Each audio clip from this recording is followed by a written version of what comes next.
स्वागत है आप सभी का चैप्टर 3 उत्तर प्रदेश का भौतिक विभाजन या फिर उत्तर प्रदेश का भौतिक संरचना यानी कि physical structure. Uttar Pradesh special 2020-21 के लिए वीडियो बनाए जा रहे हैं दोस्तों। कोशिश करिए इन वीडियो को पूरा देखिए और ज़्यादा से ज़्यादा शेयर लाइक कीजिए। इनके लिए कीजिए जो व्यक्ति उत्तर प्रदेश राज्य भर की परीक्षाएँ दे रहे हैं, जैसे यूपीएसआई उत्तर प्रदेश का दरोगा, यूपीपी यानी उत्तर प्रदेश की police, jail warden, horse rider, fireman, ठीक है। अधीनस्थ सेवा की विभिन्न परीक्षाएं जो आने वाली हैं उनके लिए यूपी टेट, ठीक है। और कौन सी लेखपाल, राजस्व लेखपाल, चकबंदी लेखपाल, बहुत इंपॉर्टेंट है दोस्तों, बहुत इंपॉर्टेंट है, ठीक है। राज्य भर की आप परीक्षाएं दे रहे हैं, आपको अगर राज्य भर के बारे में विशेष जानकारी नहीं है तो आप 4-5 क्वेश्चन जो आपके पूछे जाते हैं आप उनसे हाथ धो बैठेंगे। इसीलिए जो ये सीरीज है उत्तर प्रदेश स्पेशल 2020-21 इन्हें ज़रूर देखिए, ठीक है, ज़रूर देखिए। कोशिश करिए इन्हें देखने के बाद फिर कापी किताबें छुइए, जो विभिन्न तरह की किताबें आती हैं जो उत्तर प्रदेश की स्पेशल जानकारी उनमें रहती है, तो आपको आसानी रहेगी, आप बहुत आसानी से समझ में आ जाएगा उन्हें, ठीक है। बात करेंगे उत्तर प्रदेश भारत के उत्तर मध्य में स्थित एक सीमांत राज्य है। इसका आकार लंबवत है, ठीक है, आकार लंबवत है, ठीक है, लंबवत है। मैंने ये थोड़ा वीडियो बनाया है, इसको ज़्यादा लंबा कर दिया है, ठीक है, दिख रहा होगा खींचा खींचा लग रहा है, लेकिन इसका आकार जो है लंबवत है। भूगर्भिक दृष्टि से उत्तर प्रदेश भारत के प्राचीनतम गोंडवाना लैंड महाद्वीप का एक भूभाग है, गोंडवाना लैंड का, ठीक है। गोंडवाना लैंड का इसको दिमाग में रखिएगा, ठीक है, क्योंकि बहुत इंपॉर्टेंट है ये पॉइंट जो है कि उत्तर प्रदेश प्राचीनतम गोंडवाना लैंड का महाद्वीप का एक भूभाग है, याद रखिएगा, ठीक। पूरा भारत है गोंडवाना लैंड का भूभाग, तो उसमें उत्तर प्रदेश भी आता है, ठीक है, याद रखिएगा। ये प्रश्न क्वेश्चन में पूछा गया है, कई बार पूछा गया है, ठीक है, याद रखिएगा, ठीक है। अब बात करते हैं उत्तर प्रदेश को भौतिक रूप से 3 भागों में बांटा गया है। उत्तर प्रदेश को भौतिक रूप से 3 भागों में बांटा गया है। कौन कौन से हैं? पहला भाग उत्तर का भांवर और तराई क्षेत्र, भांवर और तराई क्षेत्र, याद रखिएगा, उत्तर का भांवर और तराई क्षेत्र। दूसरा है मध्यवर्ती मैदान क्षेत्र, मध्यवर्ती मैदान क्षेत्र। फिर तीसरा है प्रायद्वीपीय का पठार क्षेत्र, यानी कि आप कह सकते हैं दक्षिण का पठारी भाग, ठीक है, ठीक है। अब बात करते हैं उत्तर प्रदेश का जो कुल क्षेत्रफल है, याद रखिएगा, मैं अपने पॉइंट में याद कराता हूँ, ठीक है।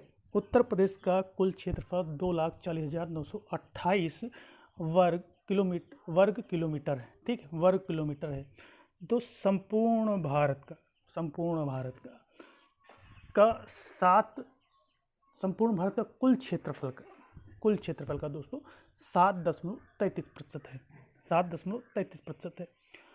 और यह भारत का चौथा सबसे बड़ा राज्य है, चौथा सबसे बड़ा राज्य है।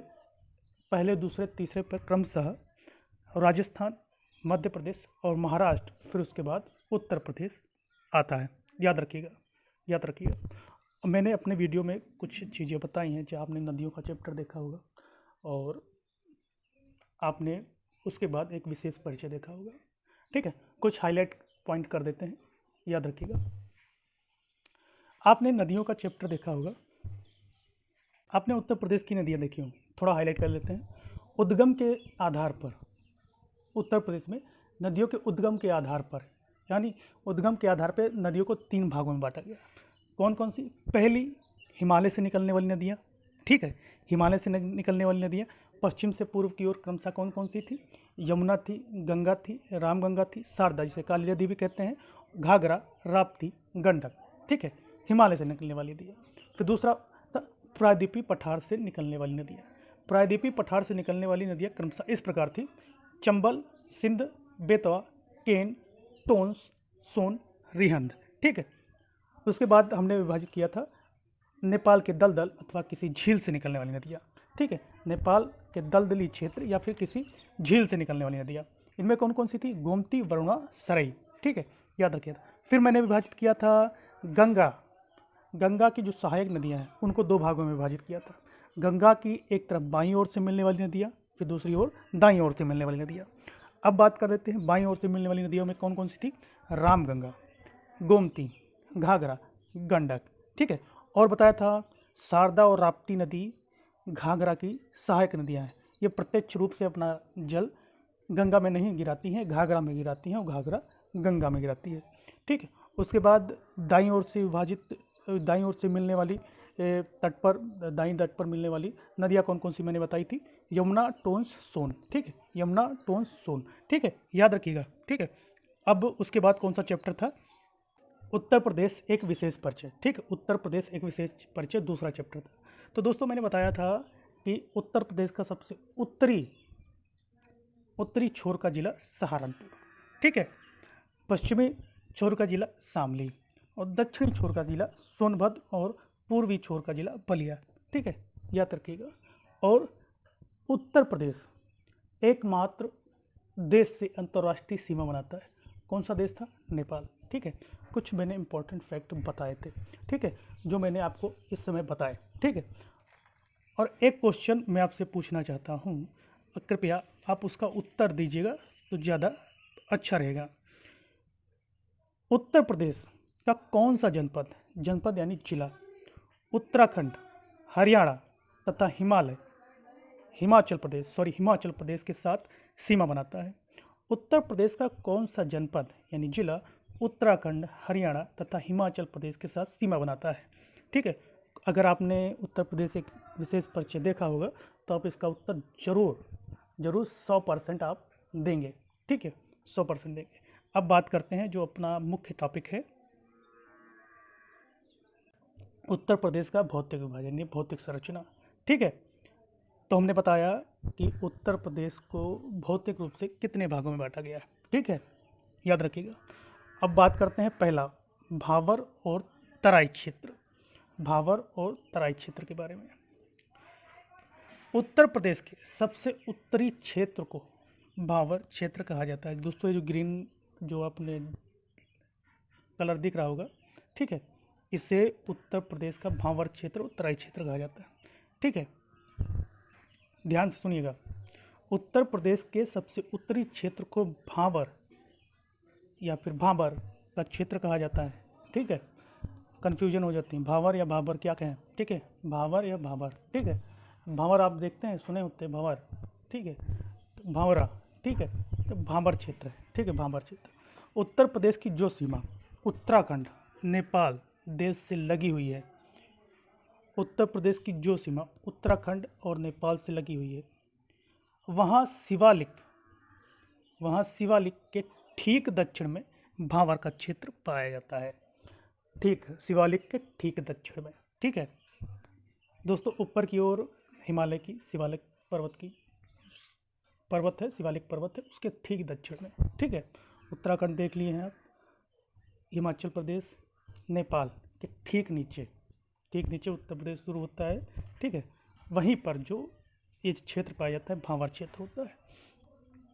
भावर का क्षेत्र शिवालिक दक्षिण में स्थित बड़े बड़े शिलाखंडों में पाया जाता है। शिलाखंडों यानी कि जो नदियाँ निकलती हैं वो मिट्टियाँ, गाद यानी कॉब मिट्टी जिसे आप कहते हैं, काटती हुई चलती हैं, अपने साथ काटती हुई चलती हैं। ठीक है, आप दोस्तों देखते होंगे कि जो उत्तराखंड जो भाग है वो ऊंचाई पर है। जब ये प्रवेश करता है उत्तर प्रदेश में तो इससे ढाल मिलती है। ठीक है, ढाल मिलती है तो काफ़ी ज़्यादा स्पीड से पानी गिरता है, तो इसके बीच में आने वाली जो मिट्टियाँ पहाड़ होते हैं तो उनसे मिट्टियाँ काट कर वो लाता है। ठीक है, तो ऐसे ही भावर क्षेत्र में जब नदियाँ बहीं तो जो वहाँ पर जो क्षेत्र था उनको उन्होंने काटा। ठीक है, तो एक बड़े बड़े शिलाखंडों का निर्माण हुआ। तो इस तरह से हुआ कि अगर नदियाँ उसमें से निकलती हैं तो वो बिल्कुल विलुप्त सी होती दिखाई पड़ती हैं, एकदम बिल्कुल ऐसा लगता है कि गायब हो गई नदी। ठीक है, अब आगे बात करते हैं भावर और तराई का क्षेत्र उत्तर प्रदेश के सहारनपुर से लेकर महाराजगंज के कुशीनगर तक कुछ किलोमीटर की चौड़ाई में विस्तृत है, यानी फैला हुआ है। ठीक है, सहारनपुर याद कीजिए, मैंने बताया था यमुना नदी उत्तर प्रदेश में सहारनपुर ज़िले में प्रवेश करती है और उत्तर प्रदेश और हरियाणा की जो सीमा है, सीमा से बहते हुए आती है। ठीक है, इलाहाबाद में गंगा नदी से मिलती है। ठीक है, जहाँ पे कुंभ मेला होता है। ठीक है, कुंभ मेला होता है, याद रखिएगा। ठीक है, और महाराजगंज, ठीक है, महाराजगंज में मिलती है। क्वेश्चन पूछा जाता है कि भावर का तराई क्षेत्र कहाँ से कहाँ तक फैला हुआ है, तो सहारनपुर से लेकर महाराजगंज दिया होगा या फिर कुशीनगर दिया होगा। ठीक है, तक कुछ किलोमीटर की चौड़ाई पर है। ठीक है, कितनी चौड़ाई है? लगभग 34 किलोमीटर के आसपास बताई। सहारनपुर के आसपास क्षेत्रों में भावर क्षेत्र की चौड़ाई करीब 34 किलोमीटर है, लेकिन जैसे जैसे पूर्व की ओर बढ़ते हैं चौड़ाई कम होती जाती है। ये भी याद रखिएगा, चौड़ाई कम होती जाती है। भावर क्षेत्र की भूमि उबड़ खाबड़ होती है। भावर क्षेत्र के ठीक दक्षिण तराई या फिर तरी वाला क्षेत्र की पट्टी पाई जाती है। इस पट्टी की चौड़ाई पूर्वी उत्तर प्रदेश में 80 से 90 किलोमीटर तक है। ठीक है, पश्चिम में सहारनपुर तक इसकी चौड़ाई में निरंतर कमी आती रहती है। जैसे कि मैंने बताया कि पश्चिम में चौड़ाई ज़्यादा होगी, चाहे वो भावर क्षेत्र हो या तराई क्षेत्र हो, लेकिन यह चौड़ाई पूर्व की ओर जाते जाते कम हो जाती है। ठीक है, भावर क्षेत्र की चौड़ाई जो है वह पश्चिम से पूर्व, पश्चिम में ज़्यादा रहती है चौड़ाई, पूर्व में कम हो जाती है। और जबकि तराई क्षेत्र की चौड़ाई पूर्व में ठीक है, लेकिन पश्चिम में जाते जाते सहारनपुर में कम होती जाती है। लंबाई में इसका विस्तार उत्तर पश्चिम में सहारनपुर से लेकर पूर्व में कुशीनगर जिले तक विस्तृत है। तराई क्षेत्र का भी, भावर क्षेत्र का भी, तराई क्षेत्र का भी।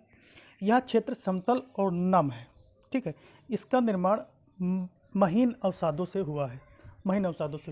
इस क्षेत्र में सबसे अधिक वर्षा होने के कारण यह मैदान दलदल वाला क्षेत्र बना रहता है, इसीलिए तराई क्षेत्र या फिर दलदली क्षेत्र कहा जाता है। इस क्षेत्र की जलवायु स्वास्थ्य के लिए कुछ ठीक नहीं होती है, क्योंकि नमी रहती है। इस वजह से वहाँ पे इस एरिया में काफ़ी ज़्यादा बीमारियाँ होती हैं, जैसे डेंगू, और मक्खियों से जो ज़्यादा बीमारियाँ फैलती हैं और मच्छरों से ज़्यादा बीमारियाँ फैलती हैं, और बाढ़ वाला भी एरिया ये रहता है। ठीक है, याद रखिएगा। जब भावर क्षेत्र की नदियाँ तराई क्षेत्र की ओर निकलती हैं तो उनकी कोई स्पष्ट धारा नहीं होती, क्योंकि भावर क्षेत्र में, जैसे कि मैंने बताया था, कि धाराएं विलीन हो जाती हैं, उसके बाद वो तराई क्षेत्र में निकलती हैं। ठीक है, तो दलदली भूमि बना देती हैं, क्योंकि भावर क्षेत्र में विलीन होते के चलते नदियों की धारा तितर बितर हो जाती है। परिणाम स्वरूप यह होता है कि भावर क्षेत्र के बाहर निकलते ही एक दलदली क्षेत्र का निर्माण करती हैं। ऐसे दलदली क्षेत्र को तराई क्षेत्र कहते हैं। ठीक है, और यहाँ पर पानी की कमी नहीं होती। ठीक है, पानी की कमी नहीं होती, इस वजह से इस एरिया में, जो तराई का एरिया है, इस जगह धान और गन्ने की खेती खूब की जाती है। धान और गन्ने की खेती खूब की जाती है, क्योंकि गन्ने की खेती के लिए आप अगर गन्ने की बुआई किए हैं, आप धान की बुआई किए हैं, इस क्षेत्र से रहने वाले हैं, तो आप जानते हो कितना ज़रूरी रहता है गन्ने और धान के लिए पानी की आवश्यकता कितनी ज़्यादा रहती है। ठीक है, पानी बहुत चाहिए। अगर आपको अच्छी फसल पैदा करनी है तो आपको पानी चाहिए। ठीक है, तो उस क्षेत्र के लिए ये बहुत ज़रूरी रहता है। फिर बात करते हैं मध्य का मैदानी क्षेत्र। मध्य का मैदानी क्षेत्र यानी तराई क्षेत्र के दक्षिण में गंगा यमुना का दोआब क्षेत्र है। ठीक है, गंगा यमुना का दोआब क्षेत्र है, मैंने मैप में आपको दिखाया था। ठीक है, गंगा यमुना नदी सहारनपुर से उत्तर प्रदेश में प्रवेश करती है, और गंगा नदी बिजनौर से उत्तर प्रदेश में प्रवेश करती है। ठीक है, याद रखिएगा। ठीक है, गंगा यमुना का दोआब क्षेत्र है। तराई क्षेत्र के दक्षिण में उत्तर भारत का एक विशाल मैदान है। उत्तर प्रदेश का यह मैदान असल में उत्तर भारत का एक विशाल मैदान का भाग है। यह मैदान एकदम समतल और सपाट है। देखिए, जो हिमालय का जो उत्तरी भाग, जो उत्तर प्रदेश का जो उत्तरी भाग है, जो उत्तराखंड नेपाल का है, ये काफ़ी ये पहाड़ी एरिया है जो उठा हुआ है। ठीक है, उठा हुआ है। फिर ये आकर, जैसे कि आप अब देखे होंगे हथेली को करिए। ठीक है, तो हथेली का ऊपर वाला भाग उठा रहता है, और सबसे उसका तो दक्षिण वाला, उत्तर वाला भाग उठा रहता है, और बीच में एकदम ढाल जैसा रहता है। तो दोस्तों, इस वजह से ये जो ढाल वाला एरिया है, यही यही जो है यही समतल आप कह सकते हैं, समतल एरिया है या उत्तर भारत का या उत्तर प्रदेश का मैदानी भाग है। हिमालय से निकलने वाली नदियों ने और प्रायद्वीपीय पठार से निकलने वाली नदियों ने इस क्षेत्र में बड़ी मात्रा में गाद या फिर काप मिट्टी को जमा किया है। यह उत्तर प्रदेश के विशाल मैदान का निर्माण किया है। इसी गाद ने उत्तर प्रदेश के विशाल मैदान का निर्माण किया है। इस मिट्टी को जड़ोल मिट्टी कहते हैं, जड़ोल मिट्टी, ठीक है, इस मिट्टी को जड़ोल मिट्टी कहते हैं। इस जगह पर नदियों से गाद जमा करने का काम प्लेस्टोसीन काल से किया जा रहा है, जो अब तक भी जारी है, ठीक है। काफ़ी ज़्यादा एरिया में उत्तर प्रदेश का मैदान का ढाल उत्तर पश्चिम से लेकर दक्षिण पूर्व की ओर है, ढाल बना हुआ है दोस्तों, ठीक है। तो मैंने आपको एक चैप्टर पढ़ाया था कि बिहार में बाढ़ कैसे आती है, ठीक है, बिहार में बाढ़ कैसे आती है। तो यही जो ढाल है उत्तर पश्चिम और दक्षिण पूर्व, ठीक है, सहायक नदियाँ बरसात के समय में भी पानी छोड़ती हैं, और जो हिमालय से निकलने वाली नदियाँ, प्रायद्वीपीय पठार से निकलने वाली नदियाँ जो पे पूरा पानी गंगा में निकालती हैं। फिर ये ढाल बिहार थोड़ा धंसा हुआ है, ढाल की तरफ है, ढाल की तरफ है, तो बिहार में ये सारा पानी जाता है और बरसात के समय एक भयावह एक बाढ़ का रूप ले लेता है। जब तक ये बरसात होती है तब तक वहाँ पर बाढ़ का माहौल बना रहता है, ठीक है, ठीक है।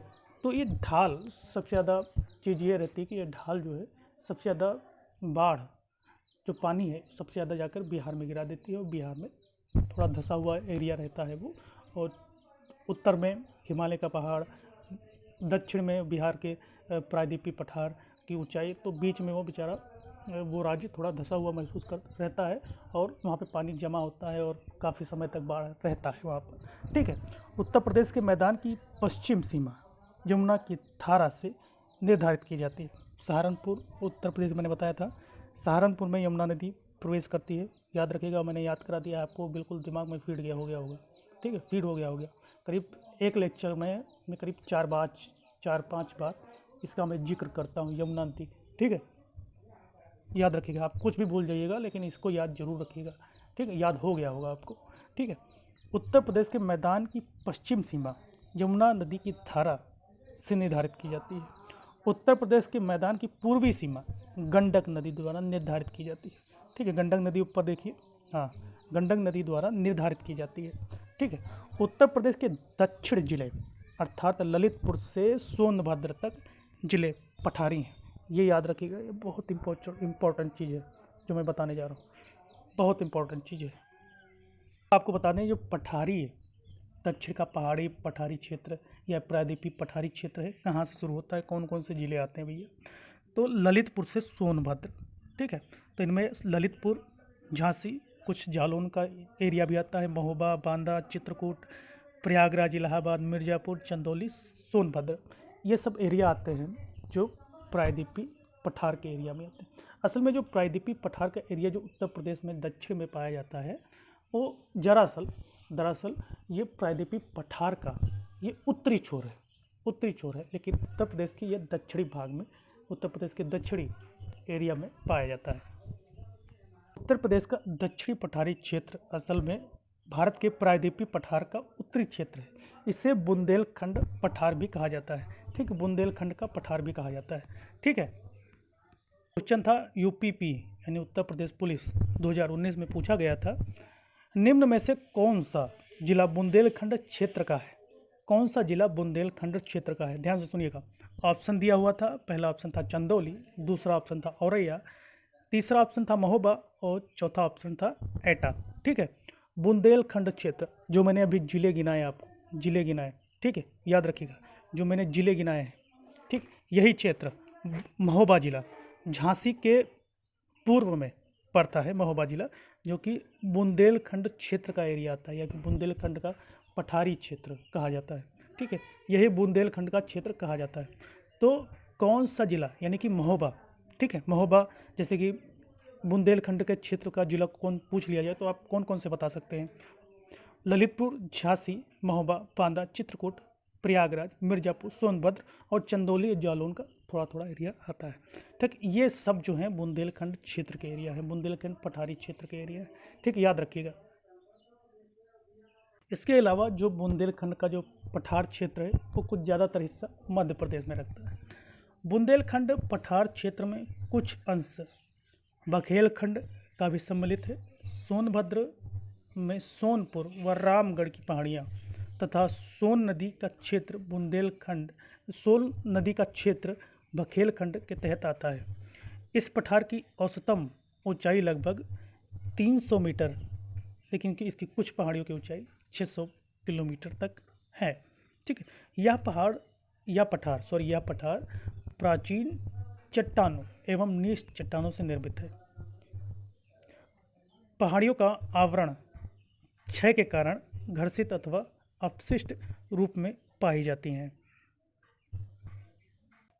दोस्तों, जो मैंने ये लाल कलर से आपको किया हुआ है, जो दक्षिण का जो पठारी या पहाड़ी क्षेत्र है, यहाँ की भूमि अधिकांश मैं कहूँ तो कृषि योग्य नहीं है। ठीक है, कृषि योग्य नहीं है, और जो किसान यहाँ पे कृषि भी करते हैं उनके लिए काफ़ी ज़्यादा लाभकारी नहीं रहती है कृषि। ठीक है, लाल मिट्टी वाला एरिया है। ठीक है, तो यहाँ की मुख्य फसलों में आप कहें तो चना, अरहर, सरसों, ज्वार और गेहूँ है। ठीक है, यहाँ पर सिंचाई के लिए जलाशयों का निर्माण करना पड़ता है। पीने योग्य जल की व्यवस्था की जाती है। ठीक है, कृषि योग्य भूमि नहीं, यहाँ का किसान गरीब रहता है। इसके उत्तर में अगर आप देखें, जो तराई क्षेत्र था, भावर क्षेत्र था, यहाँ पे कृषि के लिए भरपूर मात्रा में पानी रहता है, भरपूर मात्रा में पानी रहता है, नदियों में भी पानी रहता है। ठीक है, तो यहाँ पर पानी की कमी नहीं हो पाती तराई क्षेत्र में। लेकिन इसका जो पठारी या फिर कहें पहाड़ी क्षेत्र, दक्षिण का पहाड़ी या फिर पठारी क्षेत्र है, यहाँ पर कृषि योग्य भूमि नहीं होती। ठीक है, तो किसान यहाँ पे कृषि के रूप में काफ़ी गरीब है। ठीक, काफ़ी गरीब कहे जाते हैं। ठीक है, और मुख्य फसल जो मैंने बताई यहाँ के लिए चना, अरहर, सरसों, ज्वार और गेहूँ है। ठीक है, याद रखिएगा। तो मैंने उत्तर प्रदेश को भौतिक रूप से 3 भागों में बांटा था। कौन कौन से? उत्तर का भावर और तराई क्षेत्र, मध्यवर्ती का मैदान, दक्षिण का पठारी भाग। याद रखिएगा। ठीक है दोस्तों, वीडियो को लाइक शेयर जरूर कीजिएगा। ठीक है, अपनी राय ज़रूर दीजिएगा क्योंकि आपकी राय बहुत ज़रूरी होती है। ठीक है, और वीडियो को लाइक शेयर जो मैंने कहा ज़रूर कीजिएगा क्योंकि आप वही नहीं करते हैं। ठीक है, जय हिंद, जय भारत, वंदे मातरम। भारत इस तरह से तरक्की करते रहे, यही हम लोगों की एक आशा और एक सफलता है। ठीक, जय हिंद, जय भारत।